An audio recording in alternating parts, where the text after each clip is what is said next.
Dal Vangelo secondo Marco.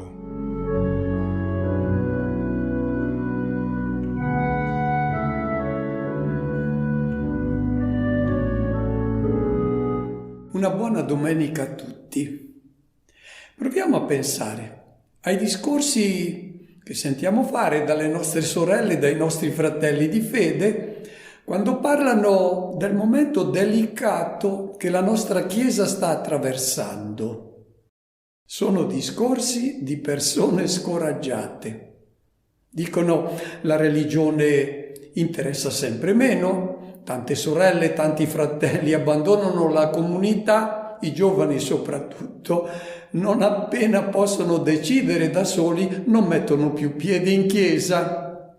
E poi sappiamo ciò che accade in tanti paesi europei dove migliaia di chiese sono trasformati in musei, palestre, magazzini o semplicemente sconsacrate e chiuse. I conventi poi si svuotano. Io ricordo da piccolo, non appena mi svegliavo al mattino, la nonna cominciava subito a parlarmi di Gesù di Nazaret, mi faceva dire le preghiere, poi se andavo con lei nel prato a raccogliere l'erba, non faceva altro che raccontarmi le parabole, i fatti della storia sacra, mi citava gli insegnamenti di Gesù e li applicava poi alla mia vita di bambino perché dovevo crescere, secondo il Vangelo. Se oggi io confido questa mia esperienza ai nonni, li vedo scuotere la testa, poi dicono: i nostri nipoti oggi sono interessati ad altro, non ci ascolterebbero se parlassimo di queste cose. È vero, sono interessati ad altro, forse perché siamo stati noi i primi a interessarci ad altro e a perdere il contatto con il Vangelo. E così siamo venuti a trovarci in una società in cui le proposte di vita, le scelte morali fanno sempre meno riferimento al Vangelo.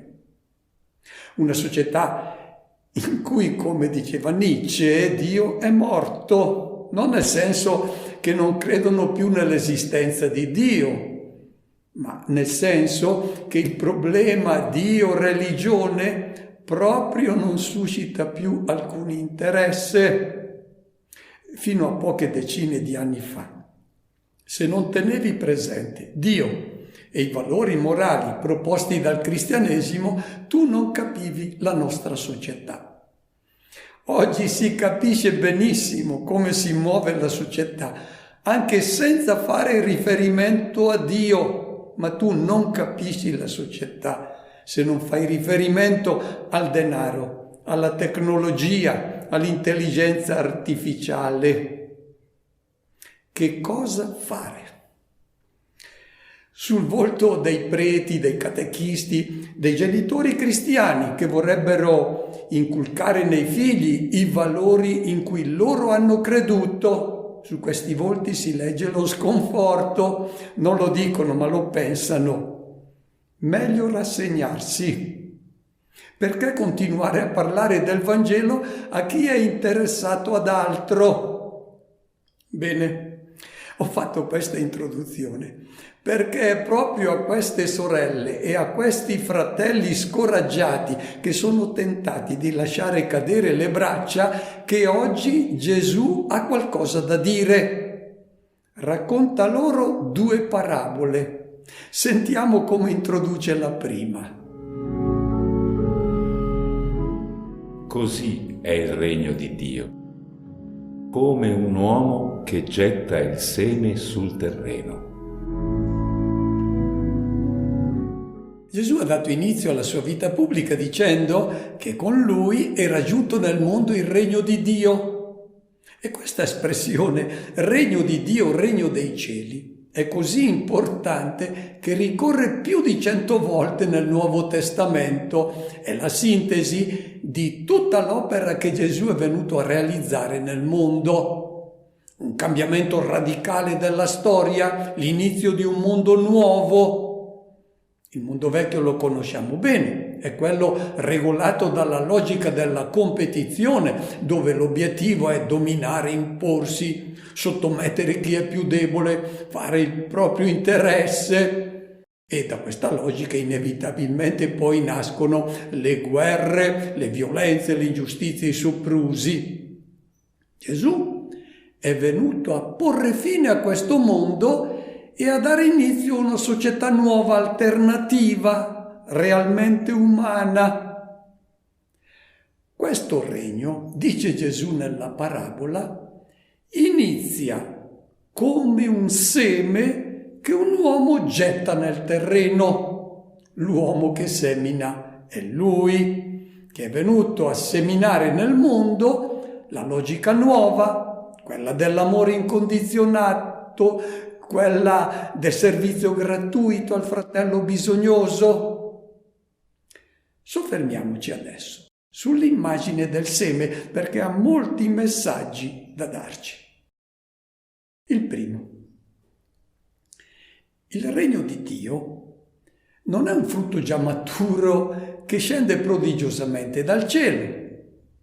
È un seme. E che cosa accade col seme? Che ci vuole tempo perché si sviluppi. La stessa cosa accade con il seme del Vangelo che Gesù è venuto a gettare nel mondo. Penetra pian piano nelle menti e nei cuori, poi germoglia e produce una messe abbondante. Il primo messaggio allora di questa immagine è il saper attendere con pazienza che il Vangelo produca i suoi frutti. Io lo ripeto spesso a me stesso. Dopo l'omelia, dove ho cercato di presentare i valori nuovi su cui puntare la vita, poi vado fuori sul sacrato e sento la gente che continua a fare i discorsi di prima, parla di banalità, vacanze, viaggi, cura di bellezza, ultimo modello di macchina. Allora ho perso tempo a predicare il Vangelo? No, non germoglia lì sul sacrato il Vangelo, aspetta. La stessa raccomandazione che faccio a me stesso la ripeto alle catechiste, che con commovente dedizione trascorrono i pomeriggi dei sabati in parrocchia e poi mi dicono: ma i bambini del catechismo appena escono tornano a giocare a pallone e si comportano in modo sleale, litigano come prima, non parlano che dell'ultimo modello di iPad e poi dopo la cresima non li vedi più. Calma, se hai seminato il Vangelo nel cuore dei tuoi ragazzi, sappi aspettare con pazienza, i frutti ci saranno. E la stessa raccomandazione la faccio alle mamme che hanno cercato di inculcare nel cuore dei figli i valori evangelici e a un certo punto in loro sorge il dubbio di aver svolto un lavoro inutile, perché dicono: guarda, mio figlio non va più in chiesa, è andato a convivere, non pensa nemmeno a farsi una famiglia. Hai seminato il Vangelo? Non pretendere di vedere tu immediatamente i risultati. Ci sono tempi diversi in ogni persona perché giunga a dar frutto il Vangelo. Cosa ha visto germogliare Gesù nel cuore dei suoi discepoli? Se avesse preteso di vedere subito i risultati si sarebbe scoraggiato. Per quale ragione? Bisogna attendere con fiducia. Per quale ragione il contadino aspetta che il seme germogli? Perché lui crede che in quel seme è presente una forza di vita irresistibile. La stessa cosa deve accadere con chi semina il Vangelo nel cuore delle persone. Lo ripeto spesso ai genitori e ai catechisti. Hai seminato il Vangelo con la parola e con la testimonianza della tua vita? Adesso fidati del Vangelo, perché non è parola d'uomo, ha in sé una forza divina. Chi lo ha ascoltato non se ne libera più. Possono passare 10, 20 anni, ma quel seme finisce per germogliare. Forse non vivrai abbastanza per vedere i frutti del tuo lavoro, ma sì, ne certo, i frutti arrivano, perché nel Vangelo è presente una forza irresistibile. In questa parabola di Gesù risuona il messaggio di gioia, di speranza che è presente nel celebre testo del profeta Isaia, che Gesù conosceva certamente a memoria, come la pioggia e la neve non scendono dal cielo e non vi ritornano senza aver irrigato la terra, senza averla fecondata e fatta germogliare, perché dia il seme a chi semina, il pane a chi mangia. Così sarà della mia parola uscita dalla mia bocca, non ritorna a me senza effetto, senza aver dato frutto. La semina, quindi, è un atto di fede nella forza divina presente nel seme del Vangelo, ma è anche un atto di fiducia nel terreno. L'immagine impiegata da Gesù è stata scelta con cura, perché i suoi ascoltatori conoscono molto bene la terra di Israele. E chi ha girato in Israele la conosce molto bene. È una terra rocciosa, piena di sassi. I rabbini dicevano che Dio, quando ha creato il mondo, aveva 4 secchi di pietre. 3 di questi secchi li ha impiegati per fare la terra di Israele. Ogni metro di campo in Israele va conquistato togliendo le pietre che servono poi per costruire le recinzioni e proteggere il campo dai cinghiali, dagli animali. Poi ci sono arbusti, sterpi, spine, erbacce. Poi c'è un sole bruciante in Israele, la pioggia è scarsa. Bene. Gettare il seme in questi terreni è un atto di fiducia non solo nella forza del seme, ma anche nel terreno, e certi terreni ci possono anche scoraggiare, perché pensiamo che il Vangelo lì non penetrerà mai. Ecco l'errore. La semina del Vangelo è un atto di fede nella bontà del terreno, perché in ogni uomo è certamente presente una terra bella, recettiva del Vangelo, perché l'uomo è fatto bene, è stato programmato proprio per raccogliere questa parola di vita, non altre parole. C'è un quarto messaggio in questa immagine del seme. L'agricoltore lo sa che parte del seme va perso, è inevitabile, va messo in conto. Non per questo il contadino smette di seminare, anzi, proprio perché parte del seme va perso, lui deve gettarne una quantità maggiore. Difatti, nella parabola, Gesù non impiega il verbo seminare, sarebbe speirein in greco. In greco c'è ballein ton sporon, cioè getta il seme, non semina, getta il seme al spaglio. Anche il Vangelo non trova sempre un terreno ben disposto, gli ostacoli che si frappongono alla ricezione del messaggio di Gesù di Nazareth sono sempre tanti. Ce ne sono di esterni all'uomo, pensiamo alla mentalità edonistica che circola nel mondo ed è diffusa dai media, l'empatia che diminuisce sempre di più nella nostra società.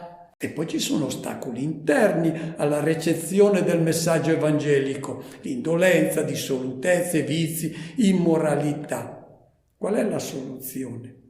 Non lo scoraggiamento, ma la costanza nella semina. Questa è la prima parte della parabola, in cui Gesù ci ha detto ciò che noi siamo chiamati a fare: gettare il seme.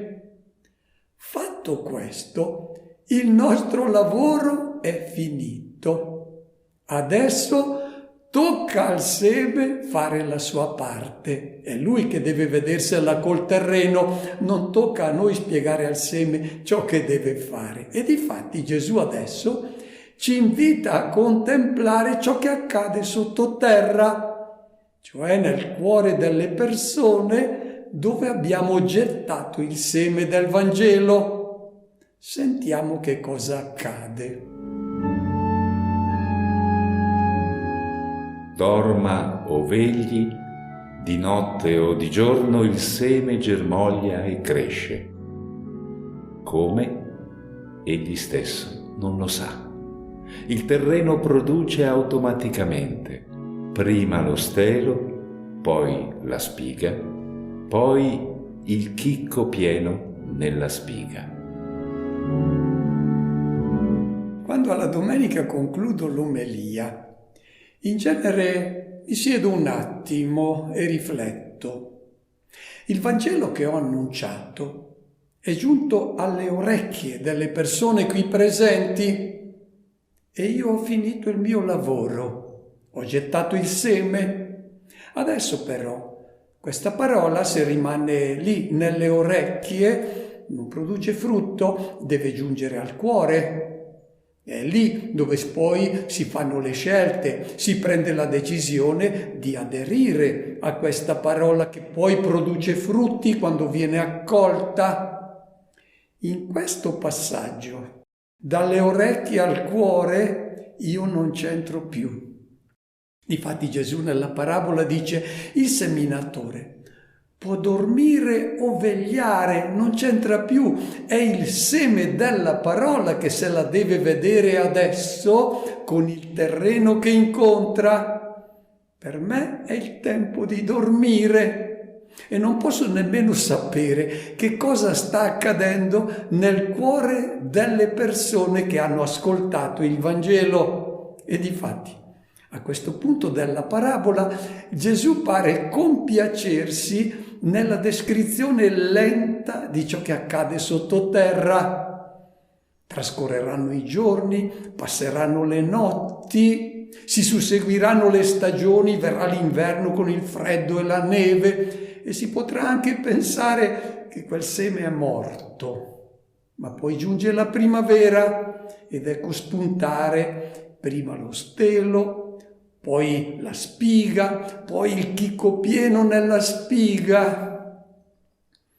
Può anche accadere che chi ha seminato la parola di vita non giunga a sperimentare la gioia di contemplare i frutti prodigiosi del Vangelo che ha annunciato, ma Gesù assicura: il prodigio accadrà. Sentiamo adesso la conclusione della parabola. E quando il frutto è maturo, subito il contadino mette mano alla falce perché è arrivata la mietitura. La mietitura, dice Gesù, va fatta quando il frutto è maturo, non prima. Noi viviamo in un mondo sempre più accelerato, dove si vuole vedere subito il risultato. I ritmi della produzione sono stressanti, la competizione incalza, bisogna rendere al massimo e questa fretta, questa impazienza è comprensibile in chi gestisce un'azienda, ma qui non siamo nel contesto della produzione, ma della dinamica dell'amore. E nell'amore, lo sappiamo, c'è prima l'incontro, poi il corteggiamento, poi si approfondisce la conoscenza reciproca e solo dopo viene il tempo delle decisioni ponderate e libere che vanno prese con calma.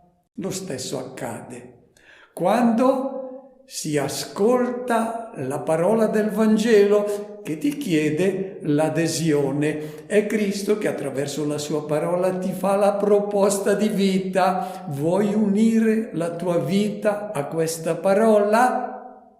Ed è una decisione che va lasciata maturare. La scintilla dell'amore può anche scoccare come un colpo di fulmine, ma poi va lasciata maturare, perché certe adesioni entusiaste a Cristo, lo sappiamo, si spengono in fretta. Accade quello che dice Osea di Israele, il cui amore per il suo Dio è come una nube del mattino, come la rugiada che ai primi raggi del sole svanisce. Sentiamo adesso la seconda parabola.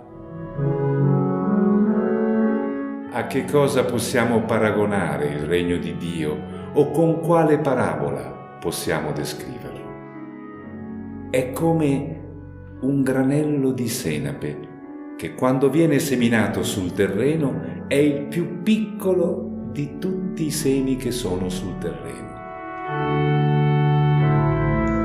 La venuta del regno di Dio era la grande attesa, la grande speranza degli israeliti del tempo di Gesù. E come immaginavano questo regno? Come l'avevano presentato i profeti. Ezechiele era ricorso all'immagine del cedro del Libano, l'albero maestoso e forte che resiste a tutte le intemperie, che domina su tutti gli altri alberi. Al capitolo 17 del suo libro dice: un giorno il Signore coglierà un piccolo ramoscello di cedro e lo pianterà su un monte alto imponente. Si riferiva al Sion su cui sorge Gerusalemme, e questo ramoscello diverrà un cedro magnifico sotto il quale gli uccelli verranno a riposare sotto la sua ombra, a cercare protezione, a porre i loro nidi. Cosa intendeva dire? Israele al suo tempo era un popolo insignificante sullo scacchiere delle grandi potenze internazionali, non contava nulla. Ma un giorno, dice Ezechiele, diverrà grande e imponente come un cedro, e tutti gli altri popoli, rappresentati da questi uccelli che vanno a cercare protezione sotto questo cedro, verranno a cercare l'aiuto e la protezione di Israele divenuto grande. Era questo il sogno che avevano in mente anche i 12 apostoli e speravano che Gesù realizzasse questo regno. E Gesù ha realizzato la profezia, ma non come la immaginavano gli uomini, perché la grandezza secondo gli uomini non è quella secondo Dio. La grandezza secondo gli uomini è inconsistente, è apparenza, è gonfiatura, è idropisia. La grandezza di Dio non è quella presentata con l'immagine del cedro, ma con la piccolezza del granello di senapa. Nessun ramo di cedro, quindi, ma come questo granellino. La senape in quel tempo era proverbiale per la sua piccolezza. Se tu vedi il dominatore di questo mondo che si impone, schiaccia, umilia, colui davanti al quale tutti si devono prostrare, in quella grandezza è presente il regno di Satana, anche se apprezzata dagli uomini, perché apprezzano questa grandezza, non è il regno di Dio. Dove invece tu vedi la persona umile che si fa serva, quando tu vedi colui che, essendo intelligente, preparato, che si china di fronte al bisognoso e si mette al suo servizio, ecco lì, in questa piccolezza, è presente il regno di Dio. Sentiamo che cosa accade però a questa piccolezza non apprezzata dagli uomini, ma che è la vera grandezza agli occhi di Dio. Sentiamo che cosa accade. Il granello di senape è il più piccolo di tutti i semi, ma quando viene seminato cresce e diventa più grande di tutte le verdure dell'orto e fa rami così grandi che gli uccelli del cielo possono trovare dimora alla sua ombra. Con molte parabole dello stesso genere annunciava loro la parola, come potevano intendere. Senza parabole non parlava loro, ma in privato ai suoi discepoli spiegava ogni cosa. Ciò che stupisce nel granello di senape è la forza di vita che contiene. In una sola stagione da quel granellino si sviluppa un arbusto che può arrivare fino a 2 metri. Lo vedete fiorito sullo sfondo. È da quel fiore giallo che viene il frutto, che contiene un'infinità di piccoli semi, dai quali si ricava la salsa piccante che ben conosciamo. Si tratta di una pianticella comune, cresce fra gli ortaggi di casa, non ha nulla di appariscente, non attira l'attenzione dei passanti, non ci si ferma a contemplare una pianticella di senape. I turisti vanno sulle montagne del Libano a contemplare i grandi cedri. Gesù sta dicendo: la grandezza del regno di Dio non è quella delle star di questo mondo. Gli uomini ammirano chi sta in alto, chi ha accumulato immense ricchezze, chi detiene il potere, chi riesce a far parlare continuamente di sé. È che la grandezza vera è un'altra e non sta fuori dall'uomo, sta dentro il suo cuore. È la capacità di amare e questa si sviluppa nel cuore quando viene accolto il seme del Vangelo. È lì che inizia a crescere il regno di Dio, è lì che si realizza qualcosa di straordinario e inatteso che lascia tutti stupiti. Abbiamo un esempio di questa prodigiosa grandezza del cuore. A Gerico, Zaccheo era un grande, secondo i criteri di questo mondo. Doveva essere la persona più invidiata per la sua ricchezza e anche più temuta per la sua professione e il suo potere. Poi ha incontrato Gesù e nel suo cuore è stato posto il seme di un'altra grandezza, quella dell'amore per i poveri, ai quali lui ha destinato metà dei suoi beni. E poi l'amore per la giustizia, difatti ha restituito il quadruplo di ciò che aveva rubato. Chiediamoci quanto gli è rimasto. Poco o niente. A Gerico prima era un grande, dopo non era più nessuno. Era uno come tanti che si guadagnavano da vivere con il proprio lavoro, ma in lui era iniziata un'altra grandezza, quella vera, quella della capacità di amare. Auguro a tutti una buona domenica e una buona settimana.